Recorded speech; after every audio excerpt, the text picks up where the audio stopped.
အားလုံးပဲမင်္ဂလာပါရှင်ကျမတို့ဒီ channel ဖြစ်ပါတယ်ကျမကဒီနေ့စိတ်နဲ့ပြောချင်တဲ့သူတွေမှာတွေ့ရတဲ့အချက်၄ချက်ကိုပြပြပေးသွားမှာဖြစ်ပါတယ်ပထမအချက်အနေနဲ့ sub concept မမိနေတာ sub concept မမိရဲဆိုတာကကျမတို့ကကိုဘာဖြစ်ချင်တယ်ကိုဘာလုပ်ချင်တယ်ဆိုတာကိုသိမနေဘူးကိုဘာအားတာတယ်ကိုဘာကိုအားနဲ့ဆိုတာကိုသိမနေတာမျိုးပဲဖြစ်ပါတယ်ဒုတိယအချက်အနေနဲ့ဆိုလို့ရှိရင်အရန်အားနာတတ်တာ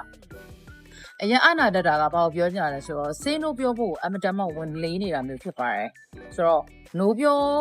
လိုက်လို့ရှိရင်ငါ့ကိုသူတို့ကဘယ်လိုမျိုးထင်သွားမှာလဲကို့အနေနဲ့သူတို့အဲ့လိုမျိုးနိုးပြောလိုက်တဲ့အတွက်သူတို့ငါ့ကိုအဆင်မပြေဖြစ်သွားမှာလားငါကြောင့်သူတို့အဆင်မပြေဖြစ်သွားမှာလားဆက်ဖြင့်အတွေးတွေများပြီးတော့နိုးပြောဖို့ကိုအလုံးမတန်မှဝင်လေးနေတာမျိုးဖြစ်ပါတယ်တတိယတစ်ချက်အနေနဲ့သူများရဲ့ထင်မြင်စချက်တွေကိုအလေးထားလွန်နေတာမျိုးဖြစ်ပါတယ်အဲ့တော့တနည်းအားဖြင့်ဒီလောက်ရကြောင်ကို့ကိုသူတို့ကဘယ်လိုထင်သွားမလဲငါဒီလိုလုပ်လိုက်လို့ရှိရင်သူတို့ငါ့ကိုစိတ်ဆိုးသွားမလားငါရဲ့ပြောစကားကသူတို့ဘယ်လိုမျိုးတက်ရောက်မှုတွေရှိနိုင်တယ်လဲဆက်သဖြင့်တပားသူရဲ့ထင်မြင်စချက်တွေတပားသူတွေကိုဘယ်လိုထင်သွားမလဲဆိုတာတွေကိုအရန်အလေးထားလွန်နေတာမျိုးပဲဖြစ်ပါတယ်စရုပ်ထအချက်အနေနဲ့ကတော့ boundaries မထားတတ်တာပဲဖြစ်ပါတယ်အဲ့တော့ boundary ထားတယ်ဆိုတာကတနည်းအားဖြင့် physically ရုပ်ပိုင်းဆိုင်ရာအဖြစ်ဖြစ်စေ emotionally စိတ်ပိုင်းဆိုင်ရာအဖြစ်ဖြစ်စေ financially ငွေကြေးပိုင်းဆိုင်ရာအဖြစ်ဖြစ်စေ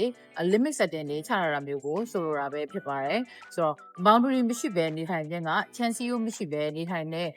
မရှိတဲ့အိမ်နဲ့စင်တူဖြစ်နေပါတယ်ဒါကြောင့်မို့ကျမတို့က boundary setting ချထားခြင်းဒီပုဂ္ဂိုလ်ကိုလုံခြုံအောင်ကာကွယ်ပေးနိုင်